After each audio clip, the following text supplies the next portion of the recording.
I'm for the old time happy hour. So pick up your step and smile a while.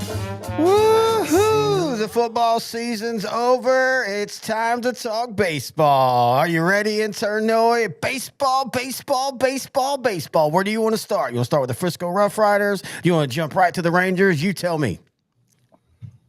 Yeah, we're talking about playoffs. Playoffs?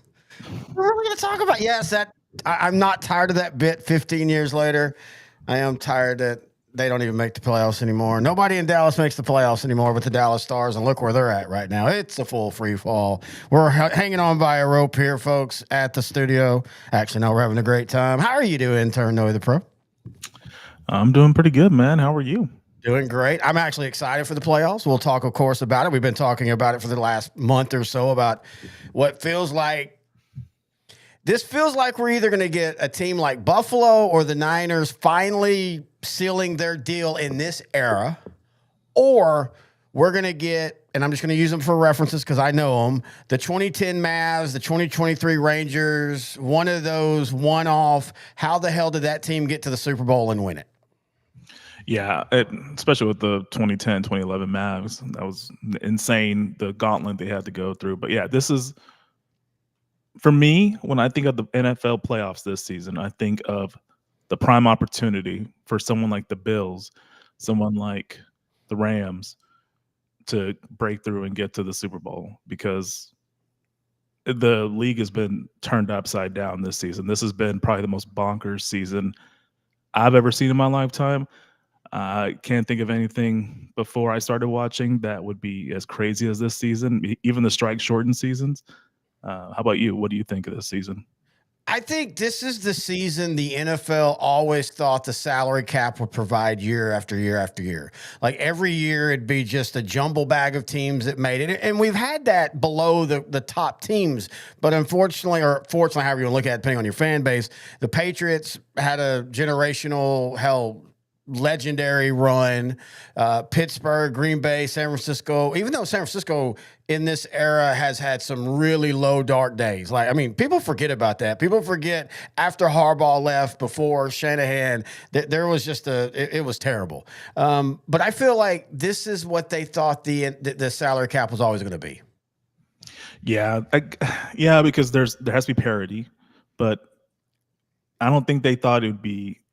I don't even want to say bad parity, because they're good teams, but I could go to all 14 of these teams and tell you at least two tragic flaws that don't make them really. But you could probably say that about every other team that's ever played every season. But for me, the top teams are all shaky, which is going to me, it's going to birth a lot of upsets in the first round. Yeah, of course, we will get into the playoffs. But before we do that, I think a thing that's even more intriguing than the playoffs is what happens with Black Monday, which kind of this year, I mean, there was some on Black Monday, excuse me. Oh, shoot. Hang on. That burp made me realize intern Noe the Pro. I've already said, how are you doing? But I still have to say it because it just works with the flow. How you doing? And what you drinking? I already told you how I'm doing, but today I am drinking a small batch Kentucky bourbon, Colonel E.H. Taylor. How about you, buddy? How are you doing, and what are you drinking? I'm doing great, as I already told you. I am drinking a small batch of 99 proof pina colada. Like literally, it's just one shot because I'm kind of on a dry stretch for a couple. We've got rules in our drinking games or our drinking schedule for the next few months as we, the holidays and playoff football or football and in general. So I'm literally just slow drinking a little 99 proof tonight. Pina colada is actually a really good taste. Okay, is it better than the peanut butter? Not on pure taste, but the peanut butter leaves that. I've always told you about that. When any kind of caramel, it gives me that sticky, like sugar lips, which, I know you like at night when it's late. We won't talk about that. But for drinking on the show, I just don't like to have that feeling. Gotcha. Yeah. All right, go ahead, sir. No, go ahead. Give us your taste profile of your small batch Kentucky bourbon. Oh, it's just classic bourbon, brown sugar, a little bit of caramel, but let me think about the nose. I forgot to open it, but this is your gift. I was going to show it. I mean, you've seen the picture there, but this is your gift, just so you know. So, yeah, and you started drinking it or using that as my drink on the show. I didn't even think about that. I'll bring it to you. We're going to hang out divisional Sunday. Speaking of, let's get some schedule housekeeping out of the way as 2,100 people have joined us. Hello, everybody. By the way, if you're wherever you're watching us, Facebook, YouTube, Twitch, whatever those are, I got fruit punch on my thumb. You can see it. Wherever those are, I tried to think of something dirty to say, but I couldn't. All you got to do is chat there, and we will get it in our Restream studio. We have our usual core group that'll be here in a little while. But some housekeeping on schedules. We're going to be doing this probably for an hour and a half or so. Monday, we will be here for a NFL playoff football, Monday Night Football, Texans versus Steelers watch party. We'll watch the whole game, or at least until it gets out of hand.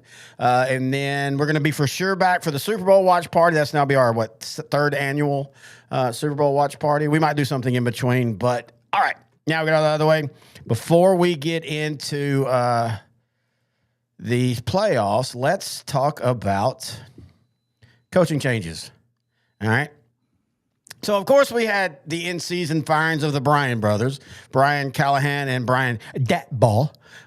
Black Monday brought us Pete Carroll, Kevin Stefanski, and Jonathan Gannon, and Raheem Morris, and Falcons GM Terry Fontenot. Tuesday brought us the biggest shocker, Matt Eberflus. No, I'm kidding.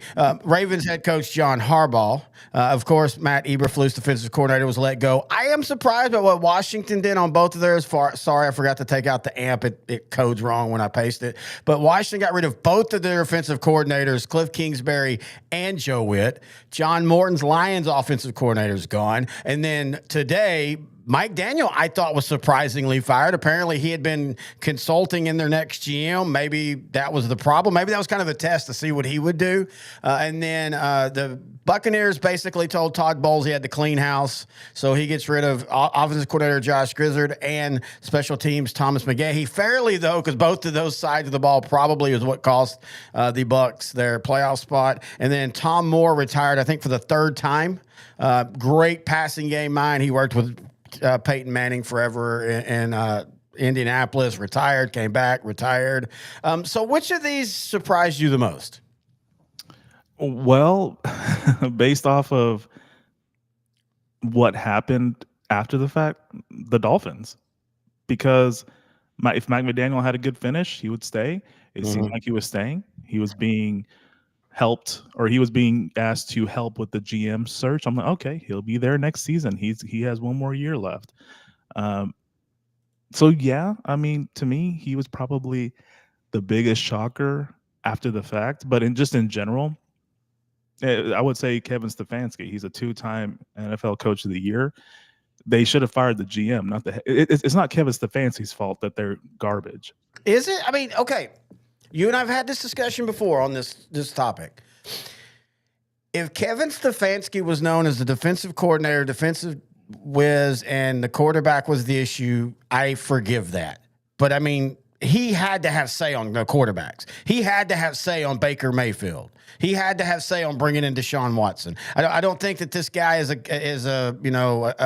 guy that's not going to say, hey, if you're going to run my offense, I want my quarterback. So I do think he takes a lot of blame because it's his side of the ball that's been the issue for the last 2.5, 3 years.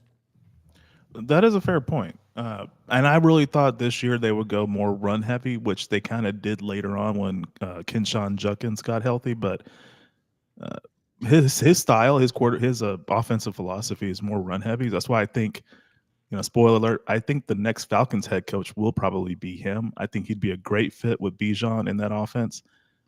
But yeah, I mean, to your point, I look at that offense. I think it was just poorly constructed. Yeah. That's where I would blame the GM. I get what you're saying, but for me, it's just that the roster was just poorly constructed. They gave Jerry Jeudy the wide receiver one love, but he only did it for 1 year. And I just don't really feel that, like Harold Fannin Jr., the tight end, I think he's a tight end of the future. Him and Njoku are a great 1-2 punch. Kinshawn Judkins is a great running back. Build up that line a little bit, give Shedeur an opportunity. I think he can be a solid quarterback. Yeah. Given a whole offseason as the QB1. But yeah, to me, I really think that Stefanski, he was the wrong person that got fired. And if you fire him, you might as well fire the GM. You might as well. Andrew Berry should have been gone. I don't disagree with you about Barry being gone. I just think Stefanski had a bigger hand in the building of at least the offensive side than like, I'm not saying that you'd want to defend him from, because I like Stefanski. Do not get me wrong. But I just feel like he has to take some blame. And I agree with you partly on the Falcons, but does Stefanski really want to walk into another situation where the quarterback's play might be the issue? I almost could see Stefanski. I could see him maybe going to the Cardinals and saying, hey, we've still got Murray on like 2 more years. Let me fix him. Or maybe sitting out or going to just an OC role somewhere and trying to. Stefanski, I think of, well, Harbaugh too. Let's be fair. John Harbaugh and Stefanski, I think of the coaches that were let go or fired, whatever you want to call it. I think those two have a bigger say in where they want to go. As a head coach, I mean. I almost feel that because John Harbaugh got fired, that's why Mike McDaniel got fired at Miami. Well, yeah, that's a good point. Somebody in our sports rehab, I think it was Chris Peterson, brought up the relationship between John Harbaugh and Stephen Ross, the owner of the Dolphins. Reports had been that the Giants were a front runner for Harbaugh, which makes a lot of sense. Like, I will admit, as a Cowboy fan, John Harbaugh at the New York would concern me, because I think he would at least make the Giants consistently solid again, if not great. I mean, at worst, I think he would do what he's done with the Ravens. But I that's a really good point. And speaking of that, does Kevin Stefanski make sense for the Ravens? Quarterback whisper, Lamar took a little bit of a step back. The running game, as you say, is exactly what Stefanski, kind of. I mean, he has he's known for his quarterback whispering, but he's known for setting up the passing with the run. Tell you what, Stefanski in Raven colors would be kind of scary for the North next year. That and consistent running by Derrick Henry. And I think that might have been Harbaugh's ultimate undoing, because he sort of ran Henry against the Steelers in that last game, but not as much as he did against Green Bay the week prior. Okay. I'm sorry, I don't want to cut you off, but let me ask you this. So why is it, in your opinion, Stefanski doesn't get more blame? And you have given him blame. I'm not saying you're absolving him, but you're like, well, he shouldn't have been fired. The GM should have been fired. Okay, with Harbaugh, then shouldn't it be the offensive coordinator should have been fired then? Because John Harbaugh's not an offensive guy. In fact, John Harbaugh is one of those guys that he's really not offensive or defensive. He was a special teams coach that was probably one of the greatest in the history of the NFL, and his ability to legislate and manage is what made him a head coach and a successful one. So why is it, he's fired for not running the ball when it's really like, well, why didn't the offensive coordinator run the ball? Yeah, their offensive coordinator, Todd Monken, there's been a rumor where him and Lamar Jackson might be the real issue. They might not be getting along, but yeah, in that case, I mean, Harbaugh gave you 18 seasons. You got you a Super Bowl, deep playoff runs. Wouldn't hurt to just say, hey, we get one more season, but you got to get rid of somebody on your staff. Right, and supposedly Harbaugh wouldn't. Well, then he'll eventually, like Monken and Orr might both be gone after this, because whoever the new head coach is going to be, they're going to clean house most likely. Yeah. Oh, I agree. The Ravens don't do like the Cowboys and, we're going to hire you. You can do what you want, but I want you to keep this one position coach because we love him and we think he's great. And speaking of guys who weren't fired, real quick, we'll go back up, but let's go down right now. As you said, Giants GM Joe Schoen, I think he really did kind of dig himself out of the hole with the last 2 drafts. I think you can see now. I still don't think Cam Scadaboo is a future long-term guy, but I think Jackson Dart's at least somebody you give, okay, let's try this out. They did get hit with injuries a ton, and we don't know how they would have gone further if you have your leading wide receiver, if you have 2 or 3 defenses. Oh, look, a magical shot showed up. The shot fairy. All that. I still contend. I don't know if Brian DeBall actually deserved to be fired, really, but he had 2 or 3 such terrible losses. They kind of had to. Yeah, pretty bad losses. And then he didn't really follow up that somewhat good 2022 season.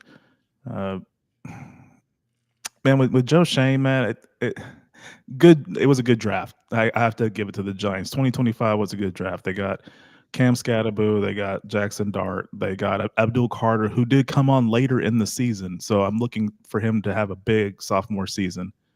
And they have Malik Neighbors.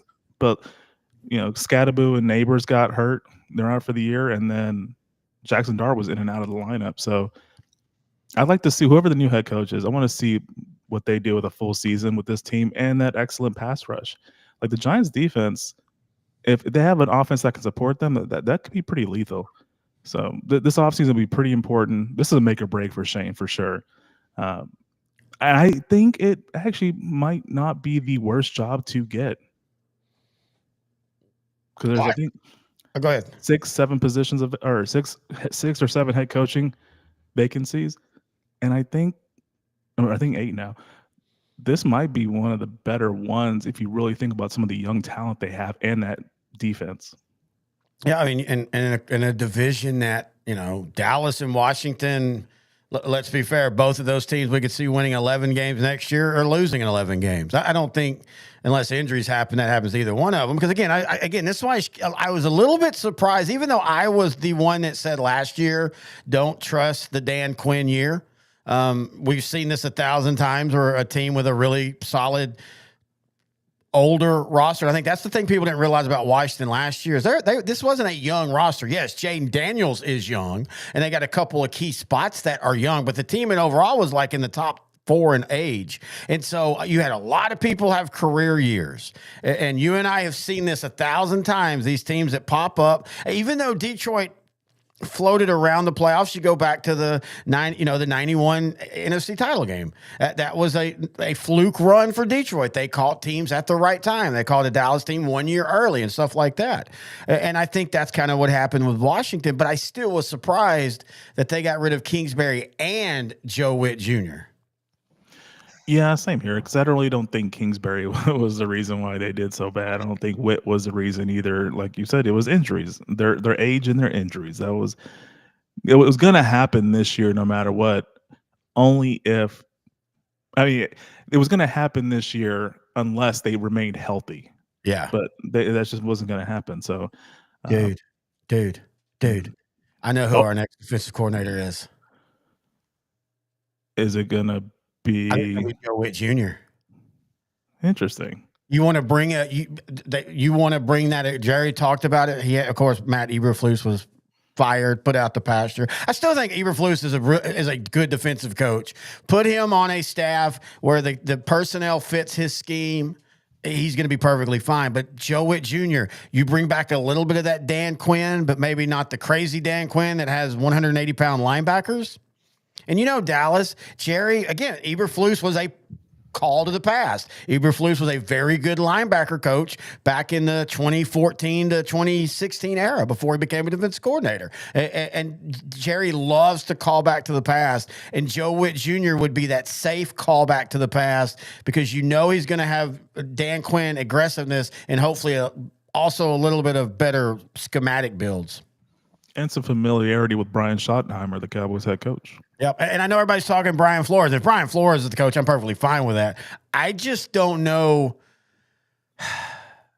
Well, I say that, and it's not like Kevin O'Connell has the biggest personality. And I like everything that Shoddy Ball has done this year. But I just wonder if Flores is too big of a personality for him. Kind of a la, Ryan under Garrett. Yeah, that's a good point. Personality, like a personality fit, is going to be key with this next defensive coordinator hire for the Cowboys. So, Jonathan Gannon is available. Yep. Raheem Morris is available. I'd like him. Yeah. So there are options, and on the offensive side, not related to the Cowboys, but there's a lot of teams that could use a really good offensive coordinator. And now you got Mike McDaniel in the market. You got Stefanski. Brian Daboll in the market, Kevin Stefanski. So there's some, really good options. Now, obviously, Harbaugh is going to be the crown jewel of this offseason, but there's some good options. I almost feel, even though I said he's a good fit for the Giants, I kind of feel like Harbaugh feels like he'd be a good fit with Atlanta too. Like, bring in guys you're not bringing Harbaugh in to be a play caller, to be a scheme guy. You're bringing him in to build the camaraderie in the locker room and the cohesion and planning things out, all that kind of stuff. And he's going to let guys cook. And I think he's going to pick because I think he'll have his pick. I think he's going to pick the team that he feels is the closest to being ready to take the next step. So for all the teams that have guys fired, and we still might have another couple firings because of John Harbaugh, but for all the teams that were fired, which one outside of the Ravens do you feel is the closest to being ready to take the next step? I really think with the talent at the right age, as long as the quarterback situation's okay, the Falcons. No, he fired them all. I also think there's a chance that Harbaugh says, I'm just going to sit a year out. I'll go do CBS for the year, booth work, or be in the studio, make a few million, kind of take a step back and still look at the league. And then a team that I'm thinking that just cleared everybody out, but their head coach today, if he gets fired next year, John Harbaugh in Tampa. Yeah. Because Mike Evans might be gone by that point, but they got Egbuka, they got Godwin, they got talent there on offense, and they got Bucky at running back. So yeah, they have talent there on offense. Their defense really good at stopping the run, suspect in the passing game, but things you can build in a draft, though. Exactly, and honestly, Buccaneers might be great in 2027 as far as for a coaching hire, but I could see the Raiders pulling New England Patriots a la this season, where they have a big turnaround next season. Now, key contingency is offensive line, improve that, and quarterback. Do they get Mendoza number 1 in the draft, or do they trade that pick and get multiple picks and really build that team out? I honestly feel, and I wish Frank was in here, we might do a short on this. I'll edit this out, but I'll go into it. 3, 2.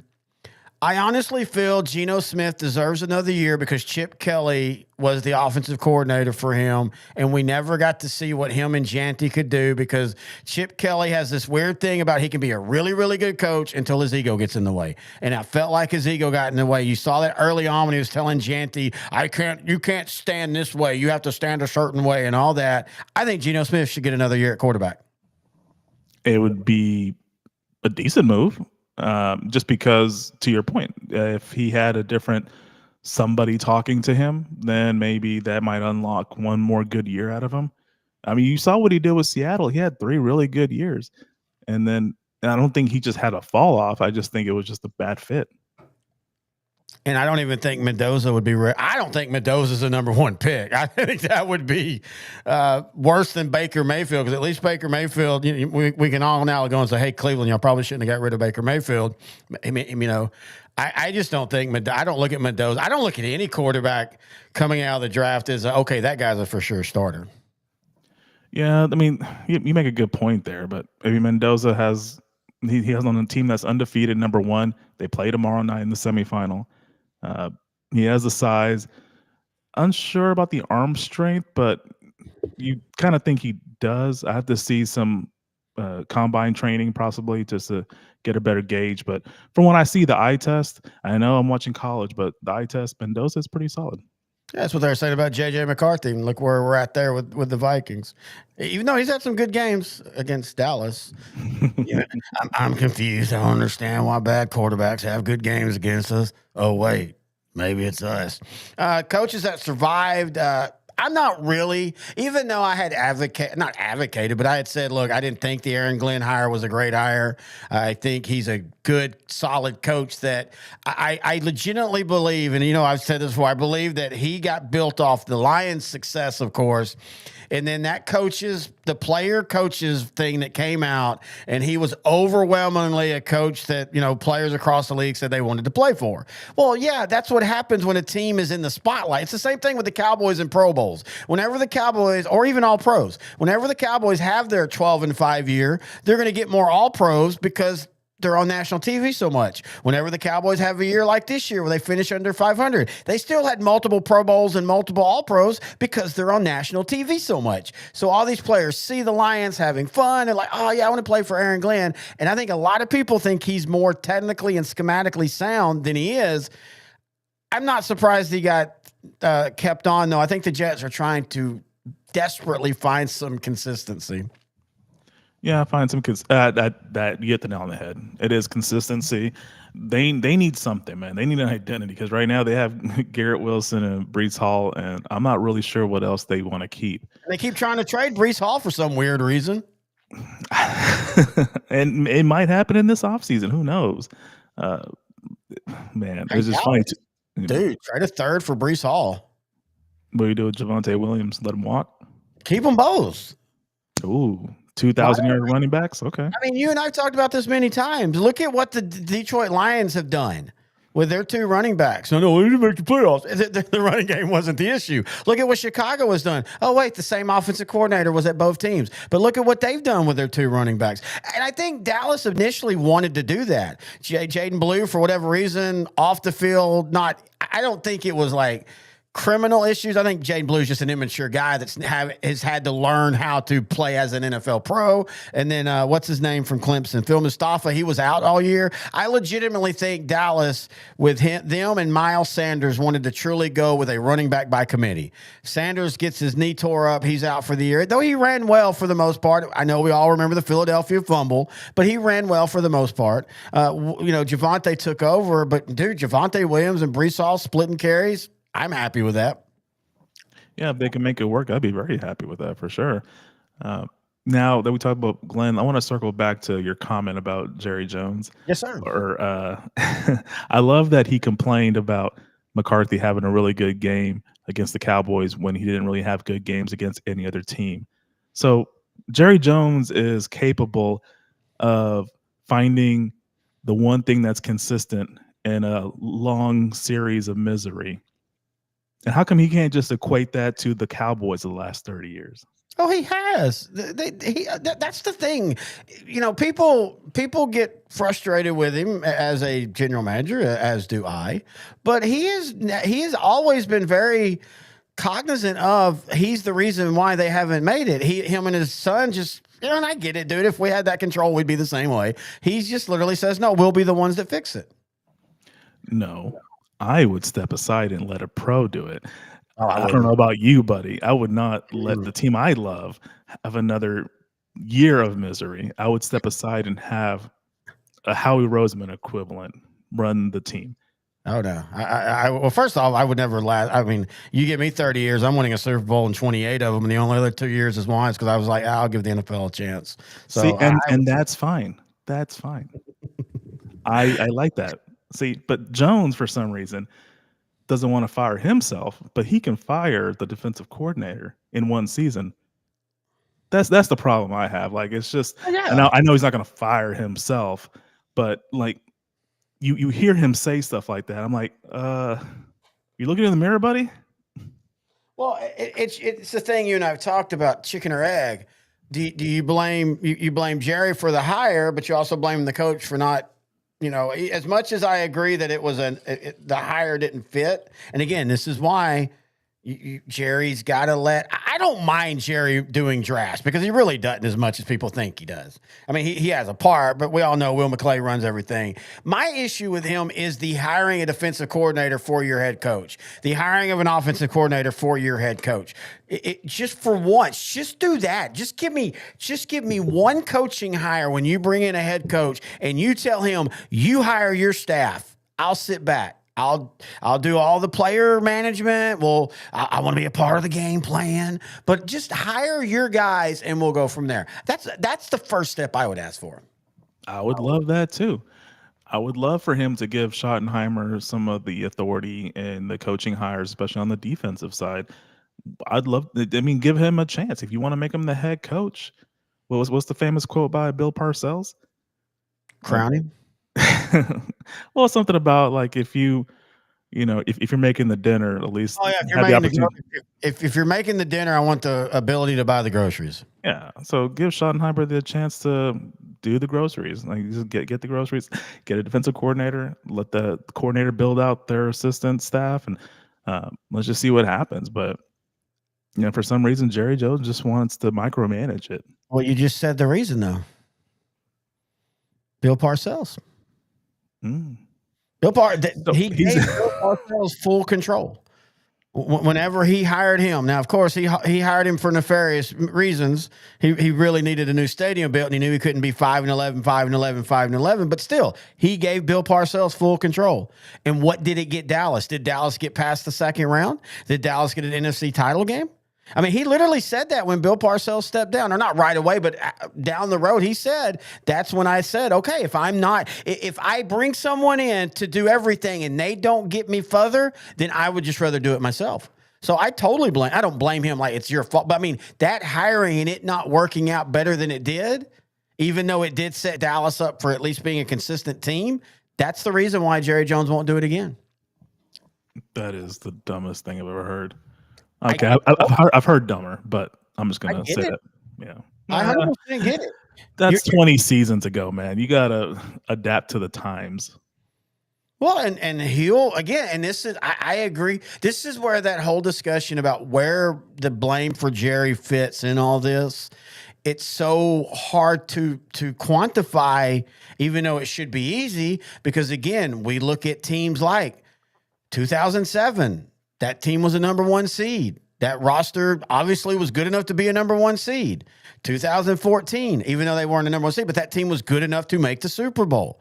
2016, that team was good enough to make the Super Bowl. 2022, 2021, 2022, 2023, all 12-5s. I mean, Jerry put the team on the field.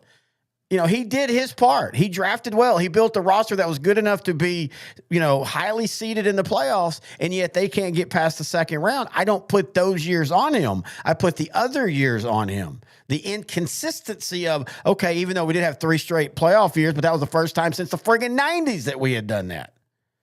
And so I put that part on him, but I don't think he is 100% the fault of everything that has happened over the last 30 years for Dallas. But he's the only common denominator.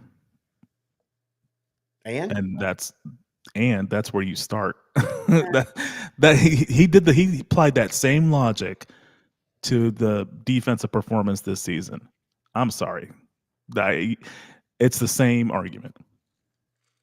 It's just I'm only doing this for one season, where in Jerry Jones' case, it's the past 30 seasons. I just don't think it's that clear. I get your point 100%. I don't disagree with, like I said, he has a majority of blame.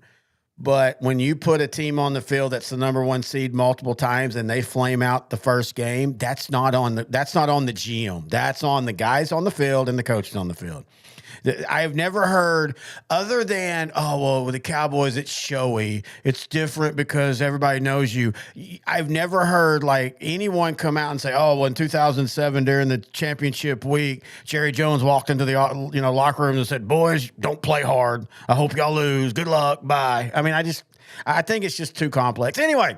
Okay. I'll say one more thing and then we'll move on. But okay, I don't want to make the players and coaches blameless. Mm-hmm. All I'm trying to say is I like to look at something that's consistent during this time period, and the Jones family is the only thing that's consistent. So that's the only thing I wanted to say. No, you're not wrong on that. That's why that discussion, it's why we haven't really truly done a show on it, but it's why I eventually want to, because it is so, anything when it comes to the structure of sports is so complex, but especially when it comes to Jerry Jones. And he didn't help himself out. I think he thought he was being smart with the whole Netflix, how he kind of portrayed it like at the end of the day, it was all my doing. Okay, then that goes to Noah's point. Okay, so you did great from 90 to 95. What the F happened after that there, buddy? Like, why did you start dropping the ball all of a sudden? But anyway, I will say this. Shane Station shouldn't have been fired. You and I agreed on that. Zach Taylor, I don't think he should be fired. Now, I don't think he would last if Mike Brown called and John Harbaugh said I'd pick up the phone. But I think Zach Taylor, again, his side of the ball is not the issue. And Cincinnati, he's a guy I truly don't believe the GM is helping. They need to give him some defensive help finally. Yeah, because you saw what happened when he had defensive help in 2021 and 2022 and also in 2023. They were solid defenses that were good at second half adjustments, made it to the Super Bowl, made it back-to-back AFC title games. Probably should have went back to the Super Bowl the following season. And then Burrow gets hurt in 2023. John Browning goes in, and they still finish 9-8. 2024, they still finished 9-8, even with that terrible defense. So it's not like he's a bad coach, but something has to be done. And if you're not going to fix the defense, then just clean house at that point. Well, and I wonder if Joe Burrow, again, Cincinnati's not the most player-friendly front office, but with Joe Burrow saying recently that he wasn't having fun playing football, he has had to at least have some kind of, not necessarily say, but them basically looking at, hey, if we bring him back, we good? Because I don't think they would bring, or again, with Cincinnati, you never know. You know, that they are so weird as a front office because I still don't think they buy into truly winning. I think they're fine with, hey, we made a Super Bowl in 2020 or whatever it was, and now we have a fun offense when it's healthy, you know, kind of like Jerry, but not as glitzy. Jerry, but the exact opposite with the purse strings. As long as we're competitive, we're happy. But hopefully they at least talk to him. All right, let's finish up. The two possible firing in the playoffs, Tomlin and McDermott. I think if Tomlin wins a playoff, he's completely safe. 100% agree. And we're going to get to those predictions. And that game is a toss-up for me. But if they lose, I could see him stepping away. The Steelers might not fire him. They might give him an opportunity to quit. John Harbaugh? To the Steelers? That would be the first in that short-lived but storied rivalry already of a true head coach flip. We've had coordinators, of course, flip, but the true first ever head coach flip from Pittsburgh to Baltimore, Baltimore to Pittsburgh. Look, I think the AFC North has to have a rule now. If you start as a quarterback or a head coach in the North, you must then go through the other three teams in the North before you're allowed to move out. Because they're one of those divisions that they see these guys 2 games a week and they're like, we want them because we see them and they're good. So I think that should be the new rule for the North. Well, Joe Flacco, I think, has one more team left on that list. Yeah, let's go to the Steelers next year. And then we got Stefanski. Dude, what if Stefanski goes to the Ravens and Harbaugh to the Browns, which I could see Harbaugh to the Browns, a solid roster, just needs to figure out the quarterback. Yeah. Add a couple of pieces of the offensive line. I think Shooter is the answer, but yeah, I could see Harbaugh there with the Browns. I could see. So wait, Harbaugh to the Browns, Tomlin to the Ravens, and Stefanski to the Steelers. And Stefanski I for that 1 year, I would always have on my laptop whatever AFC North game is playing as well when they're playing each other. Cause we can all talk about, Dallas and Philly, we hate each other. Those mo's will shiv each other in a heartbeat. And then, but they immediately, let's say he goes to the Browns, all the Browns, oh God, we hate Harbaugh. Where's God? Oh, he's a Browns. Oh, we love Harbaugh. Oh my God. He was so underrated with the Ravens. Oh man, that would just be insane. I had something else on my mind, but I can't remember it. But go ahead. All right, before we start the pro playoffs, let's do the college playoffs because tonight there's a game. So give me your semifinal predictions. I think tonight Miami beats Ole Miss, although I want Ole Miss to win because they don't have a coach and it's the SEC. But I'm gonna go with Miami because I'd love to see the ACC get to the championship game and shut out the SEC. How about you? I think Ole Miss wins by 2 touchdowns. I'd be happy with that too because I'm really rooting for this team after their head coach bolted. Yeah, no, even if Lane Kiffin was there, I'd still be rooting for him. But also, I think the only issue you're still worried about is a quarterback that hasn't proven himself. And he's won playoff games. But I'm saying you don't know yet if that's consistently he's a good performer in the playoffs or if those are just 2 good games. And Miami, I still just don't trust. I mean, yeah, they beat A&M, but A&M sadly had the worst home field advantage with 45-mile-an-hour wind that day, and that helped Miami, in my opinion, more than it helped A&M. And then who do you have in the other semifinal? I got to go with Indiana. They're a tough team that matches their coach, tough as nails. Kirk Cignetti, year 2. I'm going to go with Indiana, although Oregon, game team, they did lose to Indiana in the regular season in Eugene, but it doesn't mean that the rematch is going to play out the same way, but I still think Indiana is a better team. Well, again, as they always say, supposedly, it's really hard to beat a team twice, or a good team, I should say, twice in 1 year. All right, now let's turn our attention to the NFL playoffs. We'll finish off the show here, giving our picks of the 6 games coming up this week. We will start with the NFC, and then we'll just go to the AFC. We're not going to try to go in order of times because that would just be ridiculous. All right, let's start with the first NFC game. That's the Rams on the road to the Carolina Panthers. The Rams 12-5, the Panthers 8-9. Saturday, 3:30 p.m. Bank of America Stadium in Charlotte, North Carolina. I think you can tell by our scores, hey, really, really good season, Carolina. It's nice to have you back. But the Rams, and I know they beat the Rams earlier this year, but as long as the Rams don't turn the ball over, I think the Rams roll in this one. Rams have the experience. They've been in this situation before. Yeah, I think they roll. I know they lost in the regular season, like you said, but I think they'll be consistent. I don't think Carolina's clearly ready at all, but great second year for Dave Canales and the Panthers. I'm happy for Bryce Young and company. They got some young stars, and I think they'll build off of this next season. All right. With their owner, if the Rams roll as much as you and I say they do, I think Dave Canales is on the hot seat. Wow. Okay. Why? Okay. I want to hear your theory. Well, you're 8-9. Yeah, it's nice that you're in the playoffs, but you didn't have a good year. You were in a bad division. And on a Sunday where all you had to do was win, or a Saturday, all you had to do was win against a team that had basically lost 4 out of 5, you get beat and beat comfortably. And you only get in because Atlanta decided to play out the string and not give up. I just think I don't think Dave Canales is saying, especially again, I know I keep saying this, but with John Harbaugh out there or Kevin Stefanski out there, I mean, I think this is a 50-50 survival for Dave Canales if they lose, even if they lose close. If they lose and go to 8-10, I don't know if Dave Canales is safe. I think he's safe only because when Bryce Young and them were on, they were on. The only thing Panthers really have to work on in the offseason is consistency, because you could see flashes of brilliance on that team. If he can get the consistency going or be better next season, then I think he's safe. But to your point, if there's the same inconsistency issues next season, then probably. I mean, Bryce Young, 3,000 yards, 63%, 23 touchdowns, 11 interceptions. I mean, he's solid, but like inconsistency, man. How much do NFL or pro sports in general chase consistency?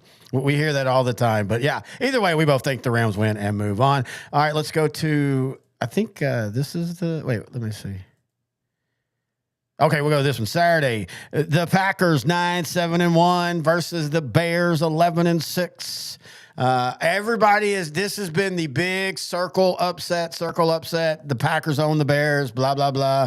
I don't see it. I think every time we get that whole, well, this team owns the other team, that's when it finally breaks. I think it finally breaks. I think we're finally seeing Caleb Williams find the consistently we were talking about with Bryce Young. I think the Bears win. I think the Bears win kind of going away. Yeah, but a part of me is like, the Bears haven't been here. Yeah. They finally got a really good offensive line, getting Joe Thuney, Drew Dahlman in the offseason kind of solidified that team. Thuney especially has been amazing. Bears, new coach, running his offense, relatively healthy until the late part of the season. That I'm not surprised, because they were building toward this. I'm very happy. Ben Johnson, year one, has done a great job.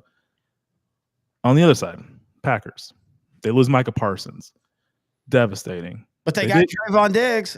They got Trayvon Diggs, and if you listen to Tom Grossi, he was very happy about his performance in the season finale against the Vikings in a meaningless game. I think he's just trying to be hopeful, as any fan would. I want to see how Diggs does with Rome Odunze and company. The Cowboys got torched by them in week 3 of the season. I'm curious. I mean, the Packers secondary is not great. Packers lost their best pass rusher, so I don't know how that's going to really affect this game. But I just think because it's division rivals, I think the Packers are gonna play ugly, hand it off to Jacobs, get some key catches by I don't know who, somebody, one of those Matthew receivers. Golden. Maybe Golden finally breaks out. I remember DK Metcalf kind of did something similar during the 2019 season. I think his rookie year, he finally broke out in the wild card round. So I could definitely see Golden doing something similar. I think it's gonna be an ugly game. I think the Packers win on a blocked field goal to end the game. All right, hang on.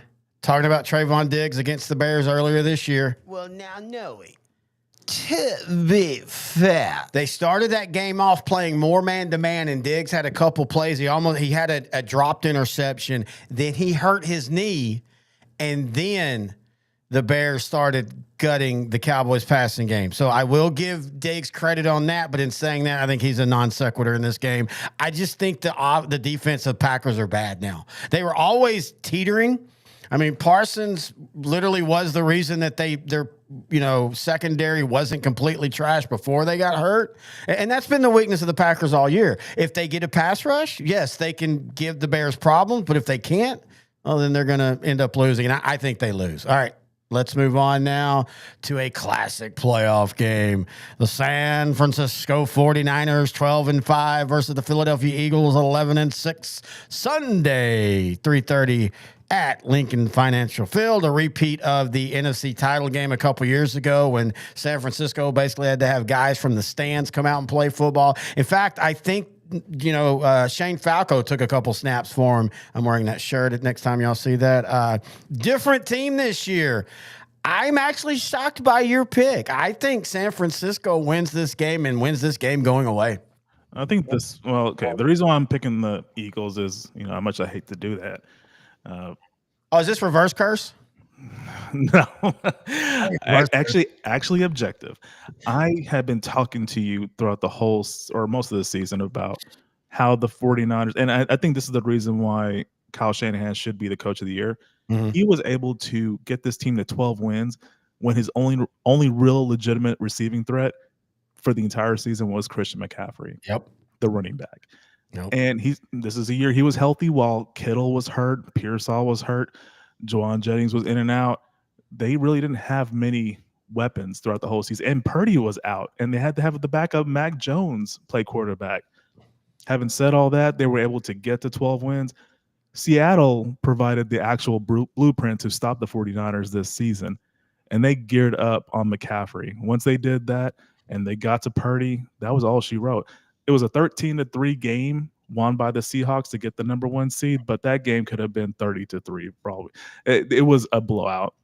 The score didn't indicate it, but it was. The Eagles have the defensive talent to copy and paste what the Seahawks did last week, and that's why I think the Eagles win. I think this is a slugfest, obviously, by both of our scores. This is a lower scoring game. I still think at the end of the day, though, the Eagles cannot move the ball against the Niners, and I think that's going to hurt them. I was just thinking as you're talking, holy crap, does Chris Berman finally get the Super Bowl he called for like 7 straight years? Niners versus Bills. That would be classic. I think Indiana. I think the Eagles are just like they were the year before last. I think they're an offensive coordinator issue away from fixing things, and I just think the Niners, I know they lost to the Seahawks, but I think the Niners are hot right now relative to the Eagles. All right, so our NFC picks, we both have the Rams. You have the Packers. I have the Bears. You have the Eagles. I have the Niners. And before we get to the AFC, we're having this as a competition. So the loser of this, during the Super Bowl live show that we will have, intern Noah the Pro will be in studio. The loser will have to take shots of either Diesel, which if you don't know what Diesel liquor is, look it up, or something like that, maybe 99 proof, 4 times through the night at the call of the winner. So you can go, hey, take them all 4, or I'll give you 1 1/4. It's kind of like Slapsgiving on How I Met Your Mother. I really need to win this. We both do. My liver's like, I thought we were taking a break. Shut up. Get back in there. All right, let's flip over to the AFC. We're going to start with, I think, the most intriguing game of the day, the Sunday noon game. I am so excited for this one. The Buffalo Bills 12-5, the Jacksonville Jaguars 13-4 at Everbank Stadium in Jacksonville. I want to say this, the home field advantage. This is why I want domes in the North, because home field advantage for Jacksonville means nothing for Buffalo. Buffalo is happy to be down in 75-degree Jacksonville with maybe a little rain. Jacksonville doesn't want to be up in 18-degree Buffalo. So to me, that just completely knocks out any kind of home field advantage. I don't know, man. Duval is going to be pretty rowdy on Sunday. I really think this is going to be a competitive game. To me, I've been praising Jacksonville the last 2 months. They've been playing great football. These are the two of the top 3 teams in the AFC this season. But Buffalo just seems to be. I mean, think about all the entire AFC. No, you're right. You're right. That's what I'm saying. It's hard to grasp. Yeah, you say that, then tell me 3 teams better. So to me, these two and then Houston, those are the top 3 teams that I've seen throughout the entire season. One of these teams has to make it to the Super Bowl. I'm already in my head thinking that this is the year Buffalo has to go through, because they're going to a new stadium next year. Oh yeah, I forgot about that. So they need to go ahead and go in there as the Super Bowl champs. I think if they don't win this game, I think McDermott will be gone.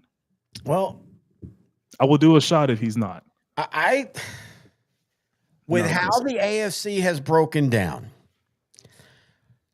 I almost think, especially, I know I keep saying this, but with John Harbaugh out there, or a Kevin Stefanski, or a Mike Tomlin, I think the Bills look long and hard if they don't make it to the Super Bowl. Now, if they get to the AFC game and let's say, and again, I'm not looking at the next round, but let's say whoever they play in the AFC game, it's on the road and they lose again 38-35, and there's no real terrible head coaching decision. Okay, well, you just go, well, crap. But I think they got to make the Super Bowl. I think they got to make Super Bowl. And hell, I almost think they got to win the Super Bowl for Sean McDermott, because I feel like this is an end no matter what. Because next year, I know people think Mahomes might not be ready till week 8 or 9, and maybe he won't, but that's a dude that comes back in 7 months from an ACL and almost looks fine. Lamar Jackson's going to have a new coach. I think the Ravens are retooling. I think this is the window. This is it for this Bills team. You either clean house in the locker and keep the coach and keep Josh Allen and James Cook, or you could trade to Dallas for a 7th-round pick. I'll give you Javonte Williams and a 7th-round pick for James Cook. I'm just saying, I'd do it. Or you go, coach, you got to go. John Harbaugh, step on in. I mean, I won't disagree with you there. That would be a great hire. I want McDermott to do well because I think he's done well during his tenure with Buffalo. He's just missing one thing, and that's the Super Bowl. So I think this might be more of an emotional pick, because objectively, I think Jaguars are a better team this season, but I'm going to go with the Bills. It's so hard because both of these, again, the whole AFC, but especially both of these teams have played in divisions that outside of, I know the Colts started hot, but once Daniel Jones was out, we knew where they were headed. So you've got the Texans and Jaguars, and then with Buffalo, the Patriots, of course, they won the division, but Miami underachieved. The Jets underachieved. So it's again, I'm an NFC guy, being a Cowboy fan, but I am so more locked into the AFC games. I mean, I'm watching them all, of course, but you know what I mean. I am so curious on the AFC games. Let's go ahead and go to the next one, and that's 7 p.m. Oh, no, let's flip over to this one. Oh, no, that's right. Crap, I forgot the order. 7 p.m. AFC wild card. This is how you know the AFC is the exciting one. Look at the schedule they got. They've got the Sunday and the Monday, the core group, because we all are fascinated, and I'm extremely fascinated by this game. The Chargers 11-6 versus the Patriots 14-3. AFC wildcard, January 11th, 7 p.m. on NBC Peacock on Gillette Stadium. You and I again disagree, and man, you and I disagree wildly on the score. You have the Patriots rolling. Please explain. Milton Williams will be back for the Patriots, and the Chargers don't have their top 2 offensive linemen, and they haven't had them for most of the year, and Joe Alt and Rashawn Slater, and that's going to be the difference. Okay, so at what point do you say, I think they had one of them for 6 games. They did lose the other one. I mean, not sadly for him, actually good for him because he literally signed his contract and snapped his knee like 3 days later. But okay, so at what point do you go, okay, they've obviously gotten over the fact that they haven't had their tackles because, I mean, outside of losing to the Chargers and Broncos, 2 great defensive teams, I mean, they've kind of rolled offensively considering they haven't had those, including beating the Eagles 22-19. And also, I don't look at the Patriots as some dominating defense. Oh, they're not a dominating defense, but Milton Williams is a really good run stuffer, and I think, and what you saw in the Super Bowl, he can't get to the quarterback. I think he makes that Patriots defensive line much better. I don't think it's going to be where they just shut out the Chargers, but I think the Patriots offense is just going to be too much at home versus a Chargers team that, hey, kudos to Jim Harbaugh. I think this is they were 11-6 last year, but I think this team at 11-6 is better than that team. So they're the team that probably will be the number 1 seed next year, assuming everybody's healthy. But I have to go with the Patriots in this one. And I have to go with the Chargers because again, I'm believing in that playoff experience, and I think Herbert's at a proving game. I think if he has another game like he did last year, then I do believe Harbaugh starts looking for another quarterback, whether it be trade or whatever. I think he goes, okay, I can't work with this. But I think if you look at any team that's not on the East Coast in the AFC, the Chargers are the most East Coast team because they do want to come in and they want to play ball control. They want to keep the ball away and they want to win in a relatively close game. And I just somebody's losing this week that's not supposed to. So I think I'm going with the Chargers. Hey, for the simple fact of Herbert, I could definitely see it happening. This probably, to me, probably been his best overall season. He's been having to shoulder a lot of the load for the LA Chargers. So I would be happy if they won. I love Jim Harbaugh. I love the way he coaches. I love his style. It finally paid off for Michigan Wolverines 2 years ago in college football, but he hasn't done it in the pros yet. So I hope he can eventually. I just don't think it's going to be this year.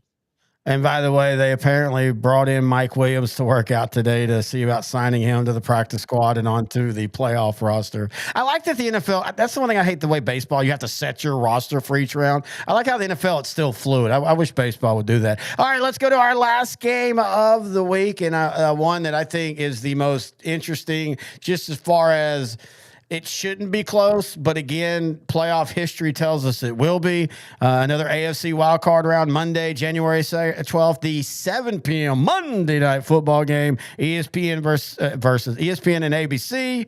It'll be a live watch party here on Outdrank the Coverage. I didn't even realize Pittsburgh had changed their stadium, so I'm just going to call them Catch-Up Stadium because that's what they've been for forever for us. So, or the Heinz Award Stadium, if you want to call them that. The Texans 12-5, the Steelers 10-7. Look, the Texans should win this game, but this is the most 47,000-year-old quarterback who's really good in the wild card and divisional rounds against a really good defense will find a way to make enough plays because I don't think the Texans' offense is consistent. Aaron Rodgers makes his return to the playoffs, I think for the first time since 2021. Watching that game on Sunday night gave me some vintage Rodgers feel, even without DK Metcalf, who is scheduled to play on this Monday night game, assuming he doesn't punch anybody. And that's a 50-50. That is a 50-50. So watching that kind of gave me some Rodgers nostalgia, but that's just nostalgia. So I don't really see him replicating that in this game against a really stingy Houston Texans defense. This is the first time the Texans have made the playoffs as not a division winner, if I'm not mistaken. So this is kind of uncharted territory for the Texans. But like I said earlier, when we were talking about the Bills and the Jags, this is one of the top 3 teams, in my opinion, in the conference. I think they go into Pittsburgh, handle that offense, and get a turnover or 2 that creates a score. They've never won a road playoff game. There's a first for everything. Again, I don't think that matters now. This team I guess this team has played in a road playoff game and lost. Like I said, the last couple of picks are going on. There is no way in a wild AFC year all the teams that are supposed to win are going to win. There's just no way. Like the season, and maybe that's the weird part of the season. You know how that kind of works. Again, going back to 2023 Rangers, a team that has struggled on the road all year long and becomes the first team to go unbeaten on the road to win a World Series. So things can flip, but there's got to be some wild card upsets. Hey, I'm the one has all the upsets. I have 5 of the 6 road teams winning. But most of those aren't true upsets. You and I agree. I mean, you might. I don't disagree with what you say about Jacksonville, but I think everybody's at least 50-50 on this one, at least at best. The Rams are prohibitive favorites.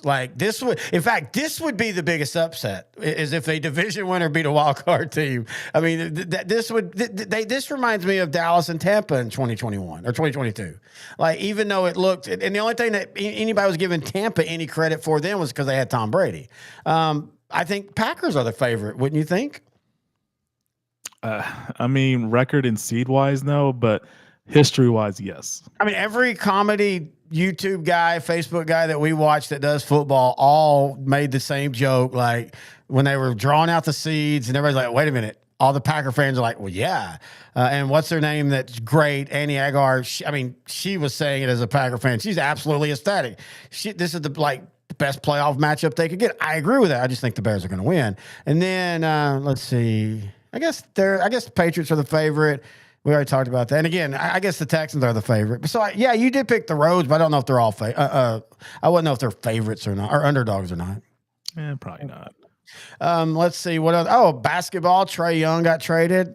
Okay. I had, it's kind of funny. Everybody talked about the historic trade of Luka and Trae Young at draft day, and now neither one are on their original team, though I guess they're having different.